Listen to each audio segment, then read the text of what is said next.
How to Do Great Work by Paul Graham.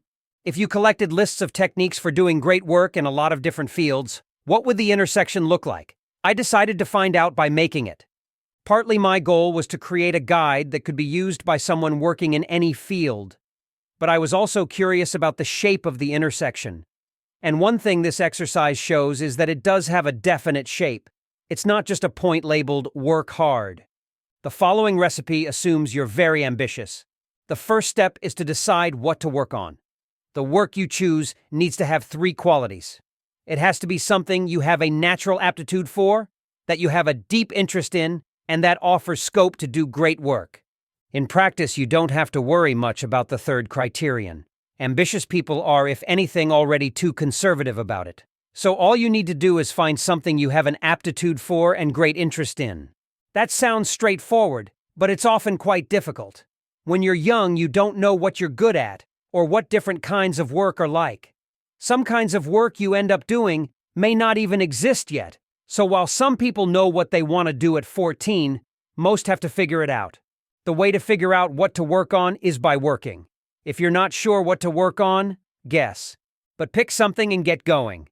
You'll probably guess wrong some of the time, but that's fine. It's good to know about multiple things. Some of the biggest discoveries come from noticing connections between different fields. Develop a habit of working on your own projects.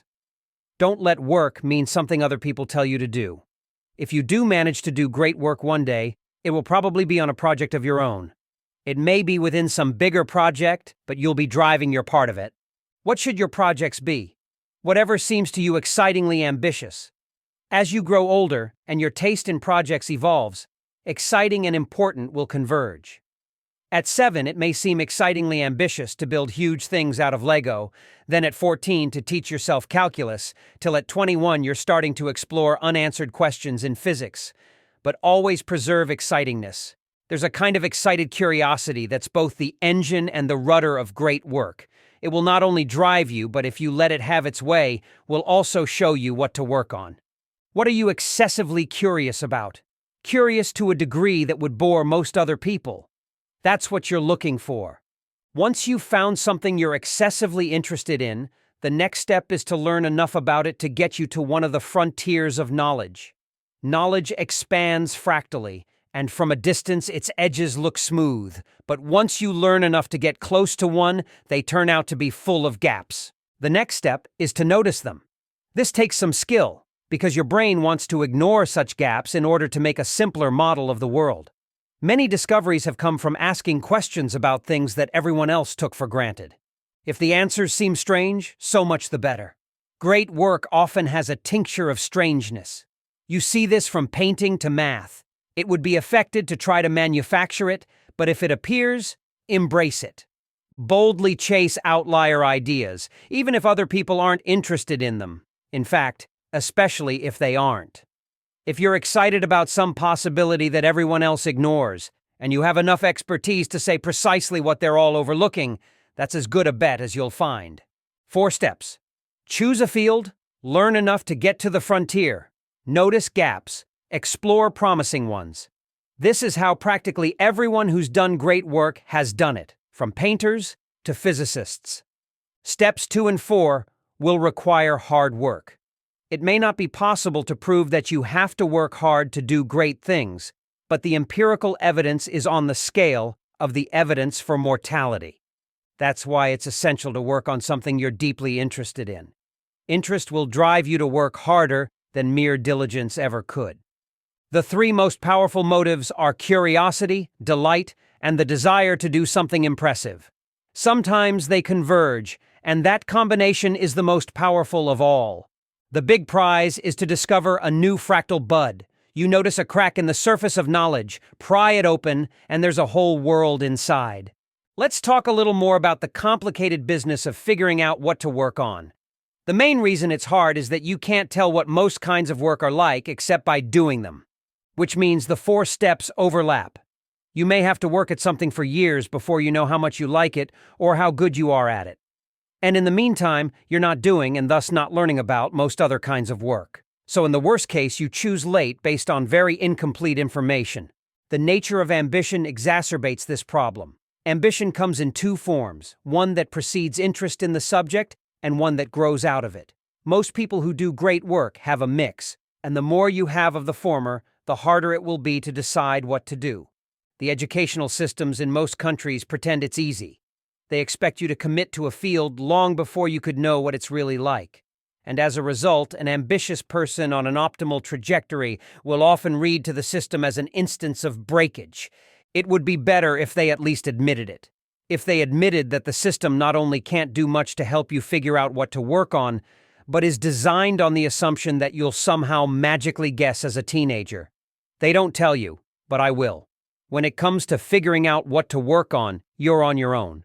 Some people get lucky and do guess correctly, but the rest will find themselves scrambling diagonally across tracks laid down on the assumption that everyone does. What should you do if you're young and ambitious but don't know what to work on?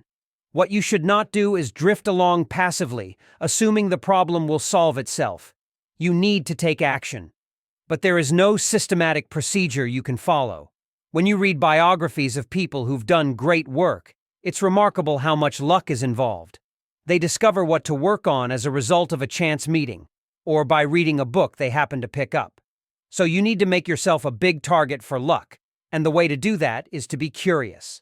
Try lots of things, meet lots of people, read lots of books, ask lots of questions. When in doubt, optimize for interestingness. Fields change as you learn more about them. What mathematicians do, for example, is very different from what you do in high school math classes.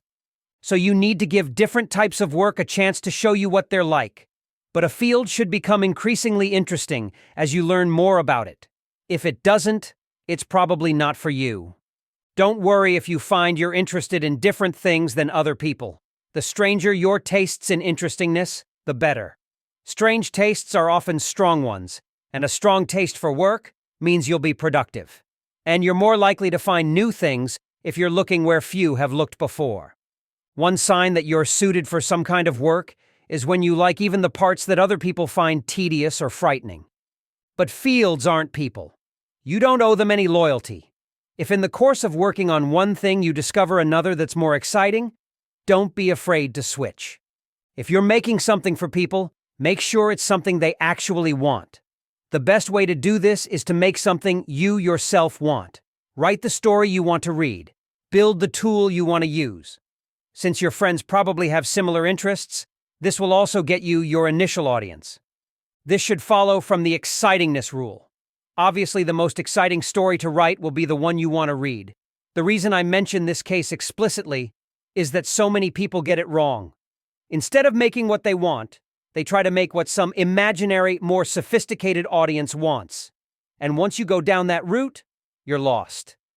There are a lot of forces that will lead you astray when you're trying to figure out what to work on. Pretentiousness, fashion, fear, money, politics, other people's wishes, eminent frauds. But if you stick to what you find genuinely interesting, you'll be proof against all of them.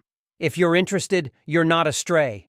Following your interests may sound like a rather passive strategy, but in practice, it usually means following them past all sorts of obstacles. You usually have to risk rejection and failure, so it does take a good deal of boldness. But while you need boldness, you don't usually need much planning. In most cases, the recipe for doing great work is simply work hard on excitingly ambitious projects, and something good will come of it. Instead of making a plan and then executing it, you just try to preserve certain invariants. The trouble with planning is that it only works for achievements you can describe in advance. You can win a gold medal or get rich by deciding to as a child and then tenaciously pursuing that goal, but you can't discover natural selection that way. I think for most people who want to do great work, the right strategy is not to plan too much. At each stage, do whatever seems most interesting and gives you the best options for the future. I call this approach staying upwind. This is how most people who've done great work seem to have done it. Even when you've found something exciting to work on, working on it is not always straightforward. There will be times when some new idea makes you leap out of bed in the morning and get straight to work.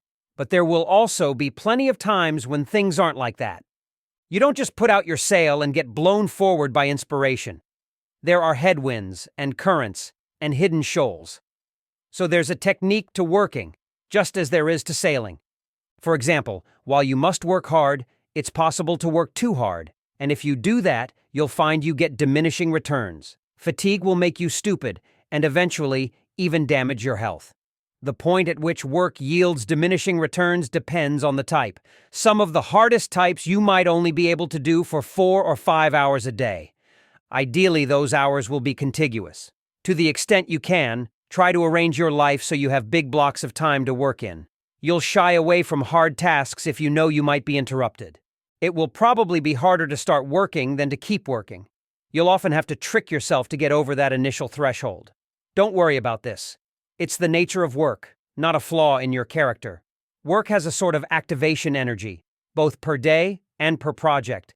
And since this threshold is fake in the sense that it's higher than the energy required to keep going, it's okay to tell yourself a lie of corresponding magnitude to get over it. It's usually a mistake to lie to yourself if you want to do great work, but this is one of the rare cases where it isn't. When I'm reluctant to start work in the morning, I often trick myself by saying, I'll just read over what I've got so far. 5 minutes later, I've found something that seems mistaken or incomplete, and I'm off. Similar techniques work for starting new projects. It's okay to lie to yourself about how much work a project will entail, for example. Lots of great things began with someone saying, "How hard could it be?" This is one case where the young have an advantage. They're more optimistic.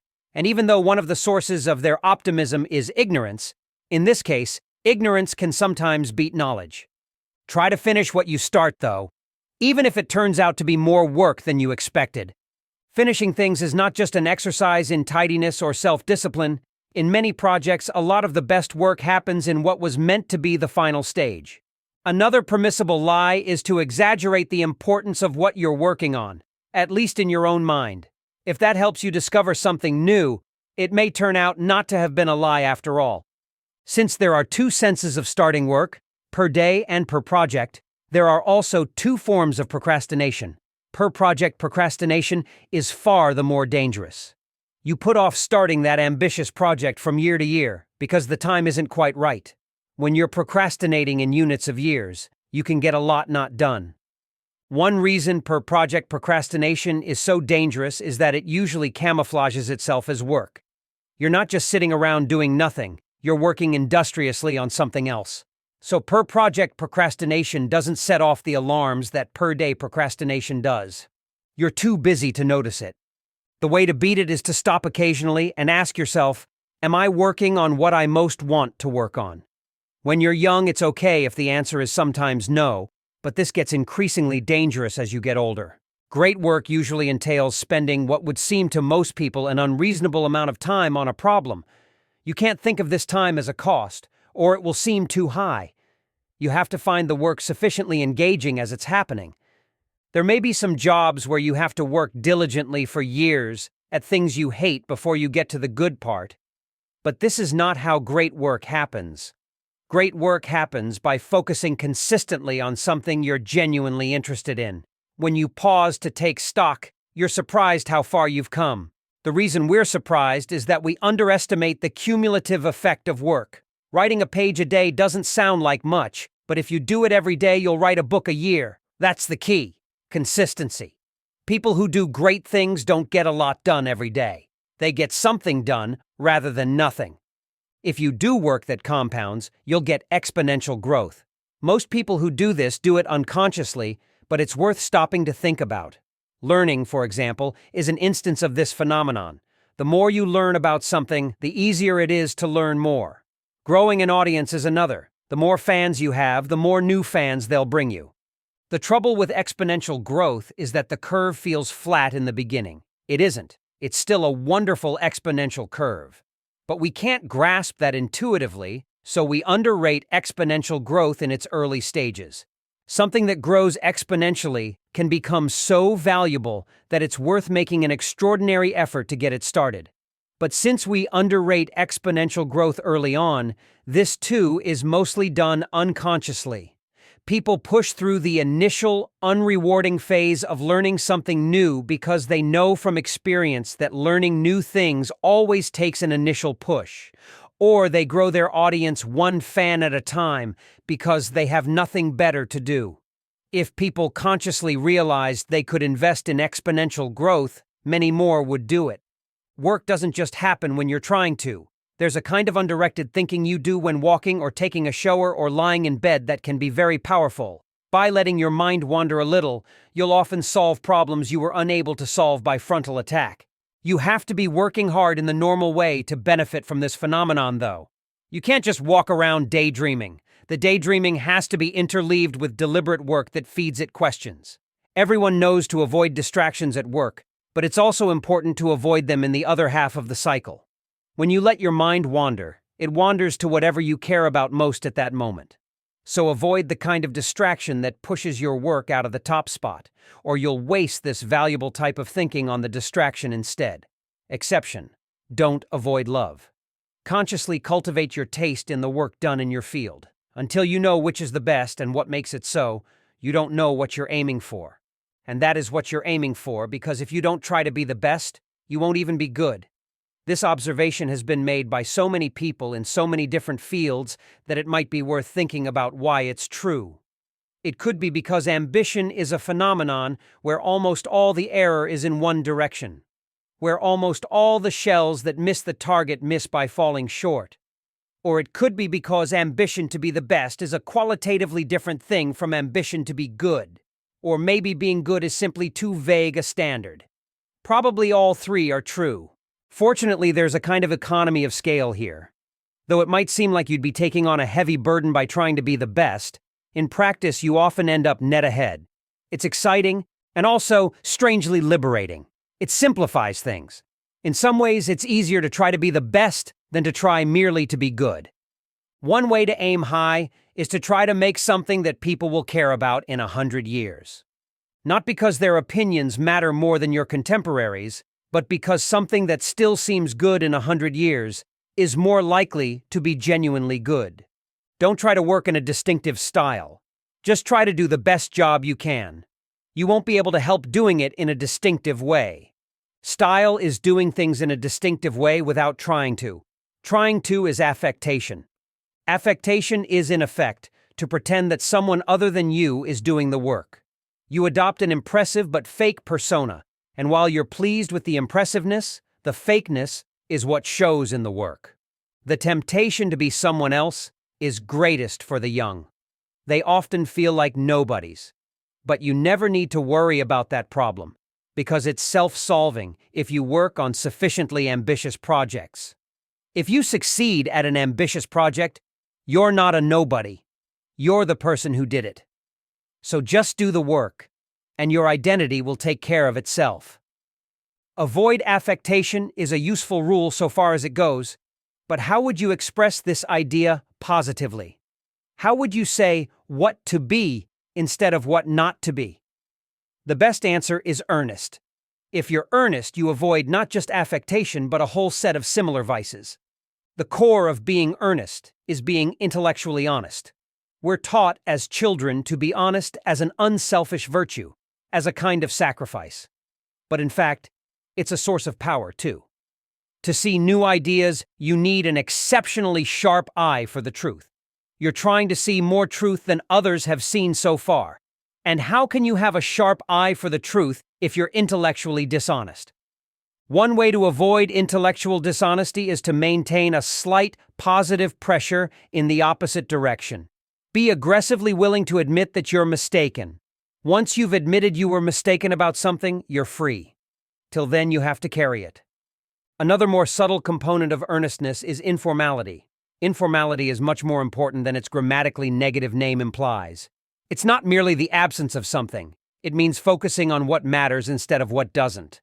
What formality and affectation have in common is that as well as doing the work, you're trying to seem a certain way as you're doing it. But any energy that goes into how you seem comes out of being good. That's one reason nerds have an advantage in doing great work. They expend little effort on seeming anything. In fact, that's basically the definition of a nerd. Nerds have a kind of innocent boldness that's exactly what you need in doing great work. It's not learned, it's preserved from childhood, so hold on to it. Be the one who puts things out there rather than the one who sits back and offers sophisticated-sounding criticisms of them. It's easy to criticize is true in the most literal sense, and the route to great work is never easy. There may be some jobs where it's an advantage to be cynical and pessimistic, but if you want to do great work, it's an advantage to be optimistic, even though that means you'll risk looking like a fool sometimes. There's an old tradition of doing the opposite. The Old Testament says it's better to keep quiet, lest you look like a fool. But that's advice for seeming smart. If you actually want to discover new things, it's better to take the risk of telling people your ideas. Some people are naturally earnest, and with others it takes a conscious effort. Either kind of earnestness will suffice, but I doubt it would be possible to do great work without being earnest. It's so hard to do even if you are. You don't have enough margin for error to accommodate the distortions introduced by being affected, intellectually dishonest, orthodox, fashionable, or cool. Great work is consistent not only with who did it, but with itself. It's usually all of a piece. So if you face a decision in the middle of working on something, ask which choice is more consistent. You may have to throw things away and redo them. You won't necessarily have to, but you have to be willing to. And that can take some effort. When there's something you need to redo, status quo bias and laziness will combine to keep you in denial about it. To beat this ask, if I'd already made the change, would I want to revert to what I have now? Have the confidence to cut. Don't keep something that doesn't fit just because you're proud of it, or because it cost you a lot of effort. Indeed, in some kinds of work, it's good to strip whatever you're doing to its essence. The result will be more concentrated. You'll understand it better, and you won't be able to lie to yourself about whether there's anything real there. Mathematical elegance may sound like a mere metaphor drawn from the arts. That's what I thought when I first heard the term elegant applied to a proof. But now I suspect it's conceptually prior, that the main ingredient in artistic elegance is mathematical elegance. At any rate, it's a useful standard well beyond math. Elegance can be a long-term bet, though. Laborious solutions will often have more prestige in the short term. They cost a lot of effort, and they're hard to understand, both of which impress people, at least temporarily. Whereas some of the very best work will seem like it took comparatively little effort, because it was, in a sense, already there. It didn't have to be built, just seen. It's a very good sign when it's hard to say whether you're creating something or discovering it. When you're doing work that could be seen as either creation or discovery, err on the side of discovery. Try thinking of yourself as a mere conduit through which the ideas take their natural shape. Strangely enough, one exception is the problem of choosing a problem to work on. This is usually seen as search, but in the best case, it's more like creating something. In the best case, you create the field in the process of exploring it. Similarly, if you're trying to build a powerful tool, make it gratuitously unrestrictive. A powerful tool, almost by definition, will be used in ways you didn't expect. So err on the side of eliminating restrictions, even if you don't know what the benefit will be. Great work will often be tool-like in the sense of being something others build on. So it's a good sign if you're creating ideas that others could use, or exposing questions that others could answer. The best ideas have implications in many different areas. If you express your ideas in the most general form, they'll be truer than you intended. True by itself is not enough, of course. Great ideas have to be true and new. And it takes a certain amount of ability to see new ideas even once you've learned enough to get to one of the frontiers of knowledge. And in English, we give this ability names like originality, creativity, and imagination. And it seems reasonable to give it a separate name because it does seem to some extent a separate skill. It's possible to have a great deal of ability in other respects, to have a great deal of what's often called technical ability, and yet not have much of this. I've never liked the term creative process. It seems misleading. Originality isn't a process, but a habit of mind. Original thinkers throw off new ideas about whatever they focus on, like an angle grinder throwing off sparks. They can't help it. If the thing they're focused on is something they don't understand very well, these new ideas might not be good. One of the most original thinkers I know decided to focus on dating after he got divorced. He knew roughly as much about dating as the average 15-year-old, and the results were spectacularly colorful. But to see originality separated from expertise like that made its nature all the more clear. I don't know if it's possible to cultivate originality, but there are definitely ways to make the most of however much you have. For example, you're much more likely to have original ideas when you're working on something. Original ideas don't come from trying to have original ideas. They come from trying to build or understand something slightly too difficult. Talking or writing about the things you're interested in is a good way to generate new ideas. When you try to put ideas into words, a missing idea creates a sort of vacuum that draws it out of you. Indeed, there's a kind of thinking that can only be done by writing. Changing your context can help. If you visit a new place, you'll often find you have new ideas there. The journey itself often dislodges them, but you may not have to go far to get this benefit. Sometimes it's enough just to go for a walk. It also helps to travel in topic space. You'll have more new ideas if you explore lots of different topics, partly because it gives the angle grinder more surface area to work on, and partly because analogies are an especially fruitful source of new ideas. Don't divide your attention evenly between many topics, though, or you'll spread yourself too thin. You want to distribute it according to something more like a power law. Be professionally curious about a few topics and idly curious about many more. Curiosity and originality are closely related. Curiosity feeds originality by giving it new things to work on. But the relationship is closer than that. Curiosity is itself a kind of originality. It's roughly to questions what originality is to answers. And since questions at their best are a big component of answers, curiosity at its best is a creative force. Having new ideas is a strange game, because it usually consists of seeing things that were right under your nose. Once you've seen a new idea, it tends to seem obvious. Why did no one think of this before? When an idea seems simultaneously novel and obvious, it's probably a good one.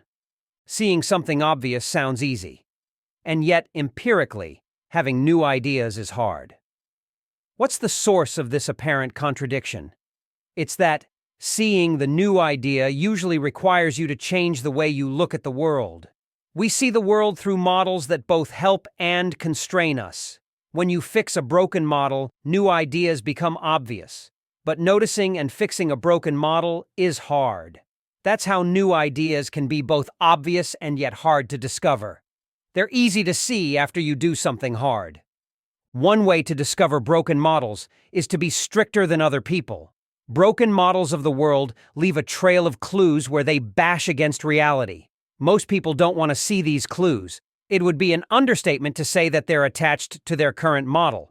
It's what they think in, so they'll tend to ignore the trail of clues left by its breakage, however conspicuous it may seem in retrospect. To find new ideas, you have to seize on signs of breakage instead of looking away. That's what Einstein did. He was able to see the wild implications of Maxwell's equations not so much because he was looking for new ideas, as because he was stricter. The other thing you need is a willingness to break rules. Paradoxical as it sounds, if you want to fix your model of the world, it helps to be the sort of person who's comfortable breaking rules. From the point of view of the old model, which everyone including you initially shares, the new model usually breaks at least implicit rules. Few understand the degree of rule-breaking required because new ideas seem much more conservative once they succeed. They seem perfectly reasonable once you're using the new model of the world they brought with them. But they didn't at the time. It took the greater part of a century for the heliocentric model to be generally accepted, even among astronomers, because it felt so wrong. Indeed, if you think about it, a good new idea has to seem bad to most people, or someone would have already explored it. So what you're looking for is ideas that seem crazy, but the right kind of crazy. How do you recognize these? You can't with certainty. Often ideas that seem bad are bad. But ideas that are the right kind of crazy tend to be exciting. They're rich in implications, whereas ideas that are merely bad tend to be depressing. There are two ways to be comfortable breaking rules: to enjoy breaking them and to be indifferent to them.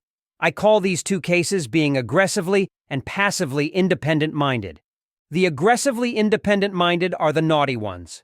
Rules don't merely fail to stop them. Breaking rules gives them additional energy.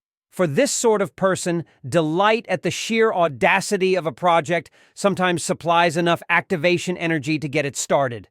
The other way to break rules is not to care about them. or perhaps even to know they exist. This is why novices and outsiders often make new discoveries. Their ignorance of a field's assumptions acts as a source of temporary passive independent-mindedness.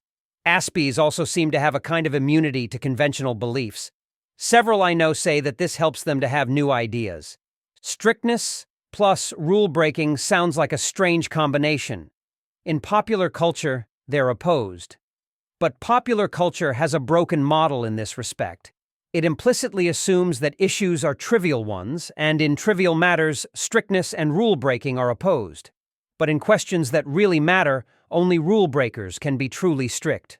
An overlooked idea often doesn't lose till the semifinals. You do see it subconsciously, but then another part of your subconscious shoots it down because it would be too weird, too risky, too much work, too controversial. This suggests an exciting possibility. If you could turn off such filters, you could see more new ideas. One way to do that is to ask what would be good EDs for someone else to explore. Then your subconscious won't shoot them down to protect you. You could also discover overlooked ideas by working in the other direction, by starting from what's obscuring them. Every cherished but mistaken principle is surrounded by a dead zone of valuable ideas that are unexplored because they contradict it.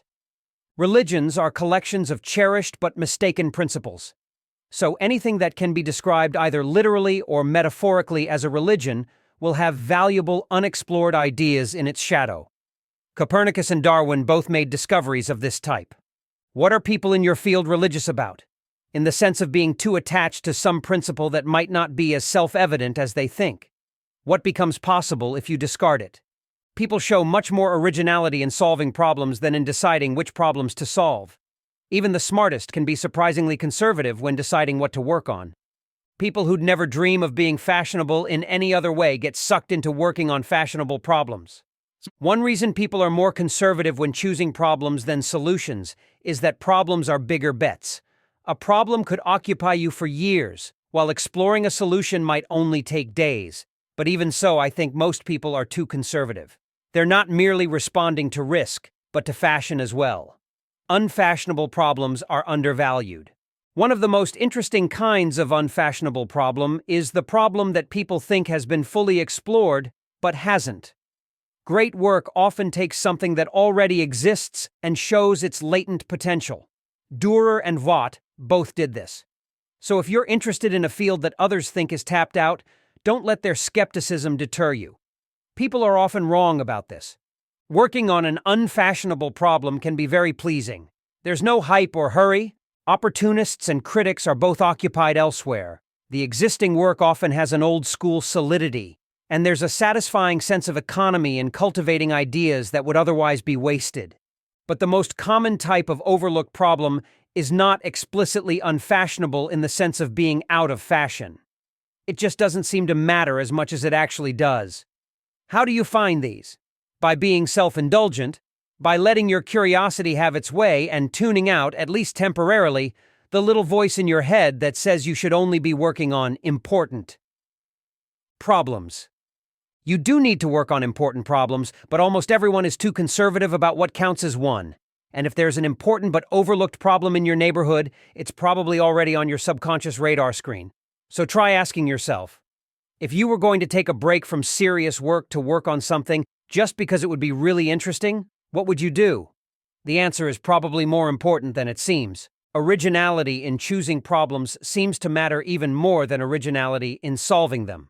That's what distinguishes the people who discover whole new fields. So what might seem to be merely the initial step, deciding what to work on, is in a sense the key to the whole game. Few grasp this. One of the biggest misconceptions about new ideas is about the ratio of question to answer in their composition. People think big ideas are answers, but often the real insight was in the question. Part of the reason we underrate questions is the way they're used in schools. In schools, they tend to exist only briefly before being answered, like unstable particles. But a really good question can be much more than that. A really good question is a partial discovery. How do new species arise? Is the force that makes objects fall to Earth the same as the one that keeps planets in their orbits? By even asking such questions, you are already in excitingly novel territory. Unanswered questions can be uncomfortable things to carry around with you. But the more you're carrying, the greater the chance of noticing a solution. Or perhaps even more excitingly, noticing that two unanswered questions are the same. Sometimes you carry a question for a long time. Great work often comes from returning to a question you first noticed years before, in your childhood even, and couldn't stop thinking about. People talk a lot about the importance of keeping your youthful dreams alive, but it's just as important to keep your youthful questions alive.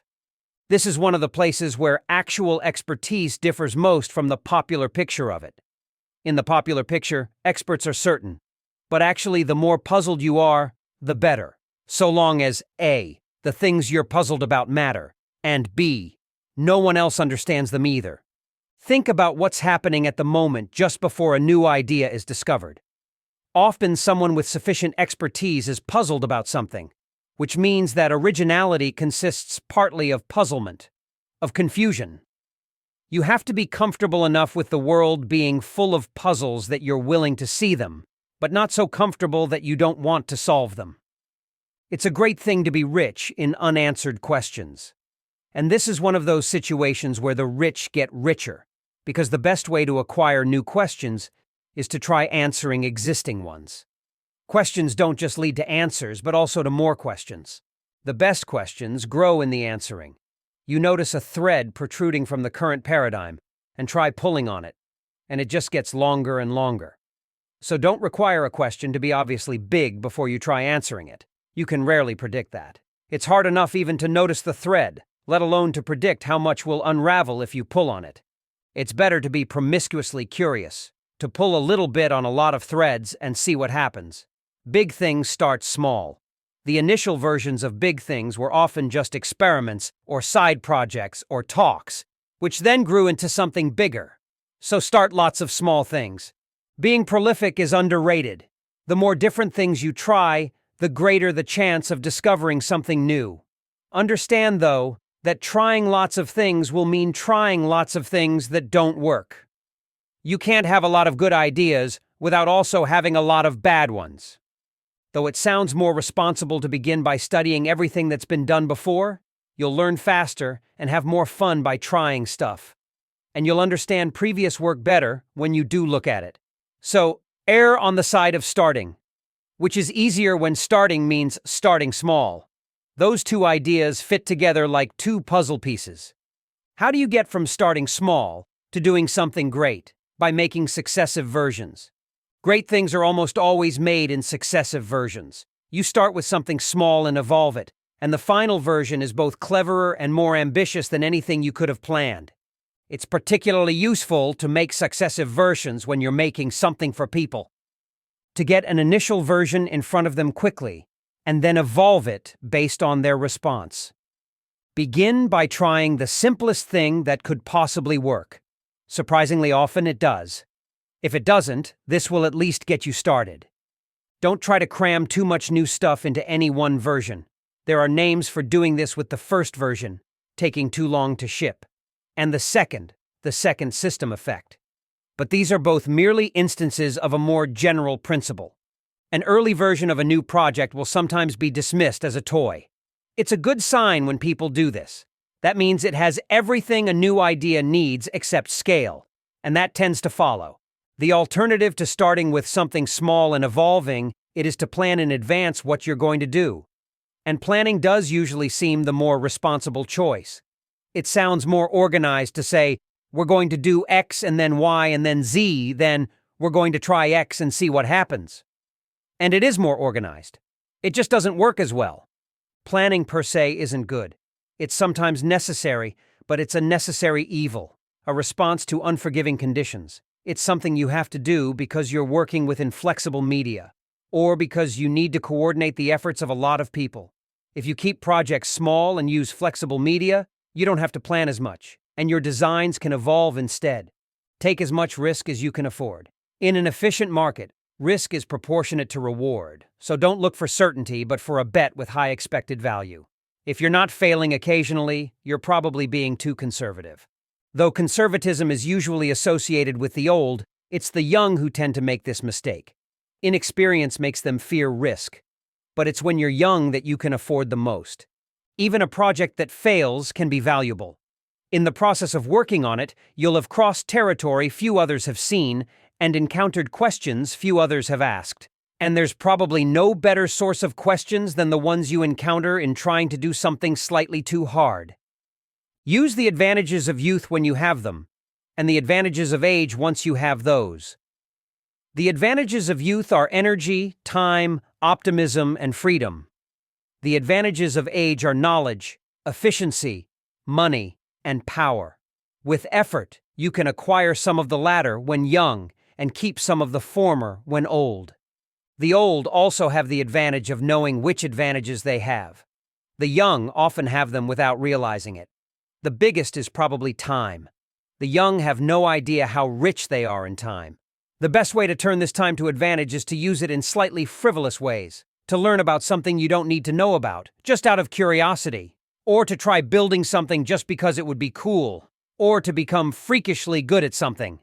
That slightly is an important qualification. Spend time lavishly when you're young, but don't simply waste it. There's a big difference between doing something you worry might be a waste of time and doing something you know for sure will be. The former is at least a bet, and possibly a better one than you think. The most subtle advantage of youth, or more precisely of inexperience, is that you're seeing everything with fresh eyes. When your brain embraces an idea for the first time, sometimes the two don't fit together perfectly. Usually the problem is with your brain, but occasionally it's with the idea. A piece of it sticks out awkwardly and jabs you when you think about it. People who are used to the idea have learned to ignore it, but you have the opportunity not to. So when you're learning about something for the first time, pay attention to things that seem wrong or missing. You'll be tempted to ignore them, since there's a 99% chance the problem is with you. And you may have to set aside your misgivings temporarily to keep progressing. But don't forget about them. When you've gotten further into the subject, come back and check if they're still there. If they're still viable in the light of your present knowledge, they probably represent an undiscovered idea. One of the most valuable kinds of knowledge you get from experience is to know what you don't have to worry about. The young know all the things that could matter, but not their relative importance. So they worry equally about everything, when they should worry much more about a few things and hardly at all about the rest. But what you don't know is only half the problem with inexperience. The other half is what you do know that ain't so. You arrive at adulthood with your head full of nonsense, bad habits you've acquired, and false things you've been taught. And you won't be able to do great work till you clear away at least the nonsense in the way of whatever type of work you want to do. Much of the nonsense left in your head is left there by schools. We're so used to schools that we unconsciously treat going to school as identical with learning, but in fact, schools have all sorts of strange qualities that warp our ideas about learning and thinking. For example, schools induce passivity. Since you were a small child, there was an authority at the front of the class telling all of you what you had to learn and then measuring whether you did. But neither classes nor tests are intrinsic to learning. They're just artifacts of the way schools are usually designed. The sooner you overcome this passivity, the better. If you're still in school, try thinking of your education as your project and your teachers as working for you rather than vice versa. That may seem a stretch, but it's not merely some weird thought experiment. It's the truth economically, and in the best case, it's the truth intellectually as well. The best teachers don't want to be your bosses. They'd prefer it if you pushed ahead, using them as a source of advice, rather than being pulled by them through the material. Schools also give you a misleading impression of what work is like. In school, they tell you what the problems are, and they're almost always soluble using no more than you've been taught so far. In real life, you have to figure out what the problems are, and you often don't know if they're soluble at all. But perhaps the worst thing schools do to you is train you to win by hacking the test. You can't do great work by doing that. You can't trick God, so stop looking for that kind of shortcut. The way to beat the system is to focus on problems and solutions that others have overlooked, not to skimp on the work itself. Don't think of yourself as dependent on some gatekeeper giving you a big break. Even if this were true, the best way to get it would be to focus on doing good work rather than chasing influential people. And don't take rejection by committees to heart. The qualities that impress admissions officers and prize committees are quite different from those required to do great work. The decisions of selection committees are only meaningful to the extent that they're part of a feedback loop, and very few are. People new to a field will often copy existing work. There's nothing inherently bad about that. There's no better way to learn how something works than by trying to reproduce it. Nor does copying necessarily make your work unoriginal. Originality is the presence of new ideas, not the absence of old ones. There's a good way to copy and a bad way. If you're going to copy something, do it openly instead of furtively, or worse still, unconsciously. This is what's meant by the famously misattributed phrase, "great artists steal." The really dangerous kind of copying, the kind that gives copying a bad name, is the kind that's done without realizing it, because you're nothing more than a train running on tracks laid down by someone else. But at the other extreme, copying can be a sign of superiority rather than subordination. In many fields, it's almost inevitable that your early work will be in some sense based on other people's. Projects rarely arise in a vacuum. They're usually a reaction to previous work. When you're first starting out, you don't have any previous work. If you're going to react to something, it has to be someone else's. Once you're established, you can react to your own. But while the former gets called derivative and the latter doesn't, structurally the two cases are more similar than they seem. Oddly enough, the very novelty of the most novel ideas sometimes makes them seem at first to be more derivative than they are. New discoveries often have to be conceived initially as variations of existing things, even by their discoverers, because there isn't yet the conceptual vocabulary to express them. There are definitely some dangers to copying, though. One is that you'll tend to copy old things. Things that were in their day at the frontier of knowledge, but no longer are. And when you do copy something, don't copy every feature of it. Some will make you ridiculous if you do. Don't copy the manner of an eminent 50-year-old professor if you're 18, for example, or the idiom of a Renaissance poem hundreds of years later. Some of the features of things you admire are flaws they succeeded despite. Indeed, the features that are easiest to imitate are the most likely to be the flaws. This is particularly true for behavior. Some talented people are jerks, and this sometimes makes it seem to the inexperienced that being a jerk is part of being talented. It isn't. Being talented is merely how they get away with it. One of the most powerful kinds of copying is to copy something from one field into another. History is so full of chance discoveries of this type that it's probably worth giving chance a hand by deliberately learning about other kinds of work. You can take ideas from quite distant fields if you let them be metaphors. Negative examples can be as inspiring as positive ones. In fact, you can sometimes learn more from things done badly than from things done well. Sometimes it only becomes clear what's needed when it's missing. If a lot of the best people in your field are collected in one place, it's usually a good idea to visit for a while. It will increase your ambition, and also, by showing you that these people are human, increase your self-confidence. If you're earnest, you'll probably get a warmer welcome than you might expect. Most people who are very good at something are happy to talk about it with anyone who's genuinely interested. If they're really good at their work, then they probably have a hobbyist's interest in it, and hobbyists always want to talk about their hobbies. And it may take some effort to find the people who are really good, though. Doing great work has such prestige that in some places, particularly universities, there's a polite fiction that everyone is engaged in it. And that is far from true. People within universities can't say so openly. But the quality of the work being done in different departments varies immensely. Some departments have people doing great work. Others have in the past, others never have. Seek out the best colleagues. There are a lot of projects that can't be done alone, and even if you're working on one that can be, it's good to have other people to encourage you and to bounce ideas off. Colleagues don't just affect your work, though, they also affect you. So work with people you want to become like, because you will. Quality is more important than quantity in colleagues. It's better to have one or two great ones than a building full of pretty good ones. In fact, it's not merely better, but necessary, judging from history. The degree to which great work happens in clusters suggests that one's colleagues often make the difference between doing great work and not.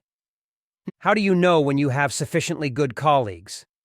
In my experience, when you do, you know. Which means, if you're unsure, you probably don't. But it may be possible to give a more concrete answer than that.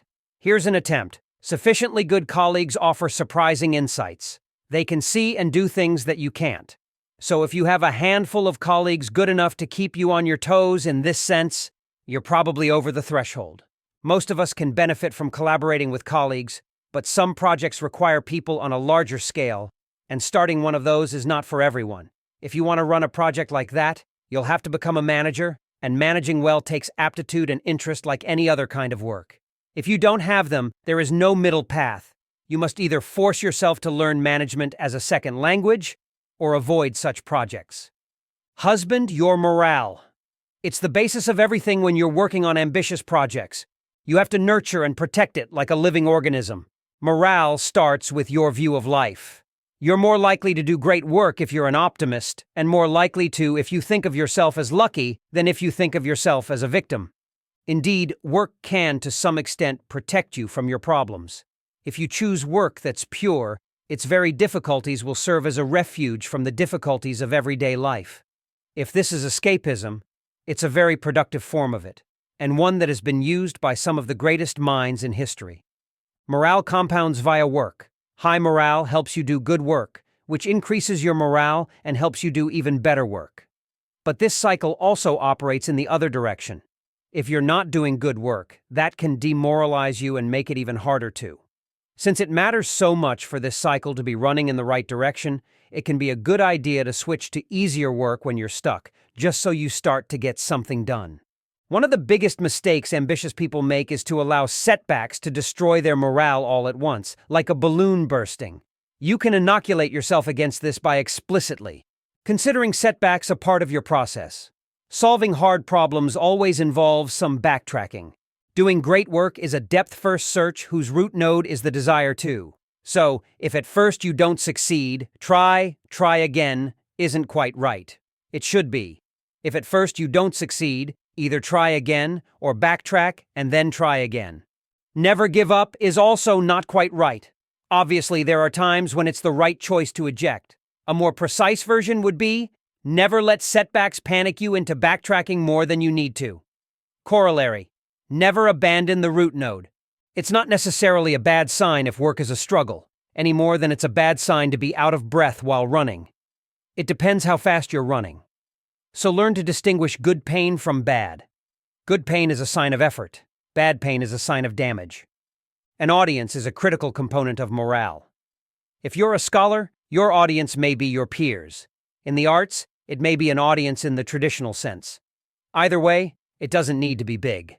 The value of an audience doesn't grow anything like linearly with its size, which is bad news if you're famous, but good news if you're just starting out, because it means a small but dedicated audience can be enough to sustain you. If a handful of people genuinely love what you're doing, that's enough. To the extent you can, avoid letting intermediaries come between you and your audience. In some types of work, this is inevitable, but it's so liberating to escape it that you might be better off switching to an adjacent type if that will let you go direct. The people you spend time with will also have a big effect on your morale. You'll find there are some who increase your energy and others who decrease it, and the effect someone has is not always what you'd expect. Seek out the people who increase your energy and avoid those who decrease it. Though, of course, if there's someone you need to take care of, that takes precedence. Don't marry someone who doesn't understand that you need to work or sees your work as competition for your attention. If you're ambitious, you need to work. It's almost like a medical condition.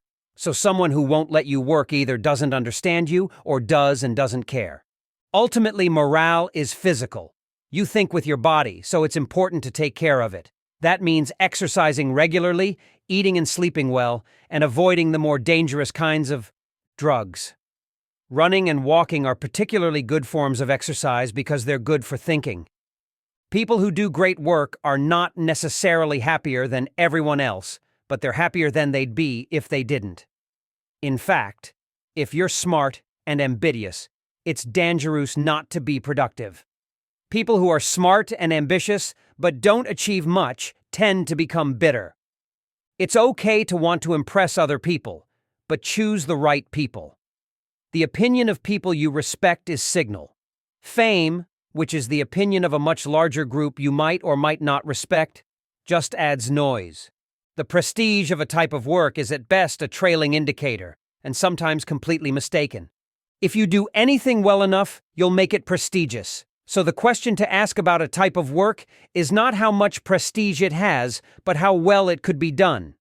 Competition can be an effective motivator, but don't let it choose the problem for you. Don't let yourself get drawn into chasing something just because others are. In fact, don't let competitors make you do anything much more specific than work harder.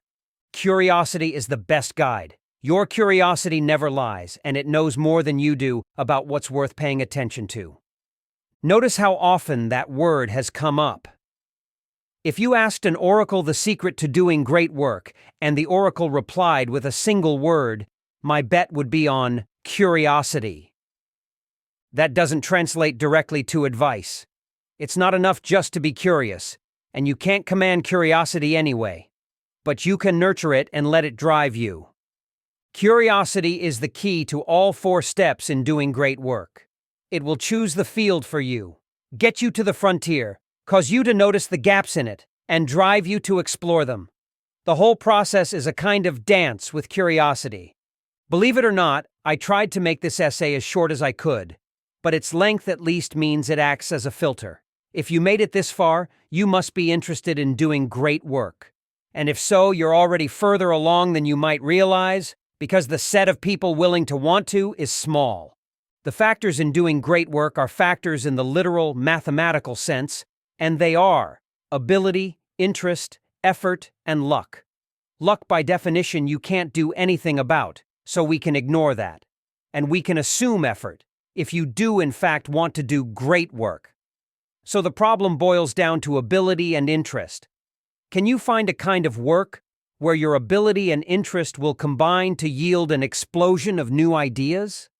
Here, there are grounds for optimism. There are so many different ways to do great work, and even more that are still undiscovered. Out of all those different types of work, the one you're most suited for is probably a pretty close match. Probably a comically close match. It's just a question of finding it and how far into it your ability and interest can take you. And you can only answer that by trying. Many more people could try to do great work than do. What holds them back is a combination of modesty and fear. It seems presumptuous to try to be Newton or Shakespeare. It also seems hard. Surely if you tried something like that, you'd fail. Presumably the calculation is rarely explicit. Few people consciously decide not to try to do great work, but that's what's going on subconsciously. They shy away from the question. So I'm going to pull a sneaky trick on you. Do you want to do great work or not? Now you have to decide consciously. Sorry about that. I wouldn't have done it to a general audience, but we already know you're interested. Don't worry about being presumptuous. You don't have to tell anyone. And if it's too hard and you fail, so what? Lots of people have worse problems than that. In fact, you'll be lucky if it's the worst problem you have. Yes, you'll have to work hard. But again, lots of people have to work hard. And if you're working on something you find very interesting, which you necessarily will if you're on the right path, the work will probably feel less burdensome than a lot of your peers. The discoveries are out there waiting to be made. Why not by you?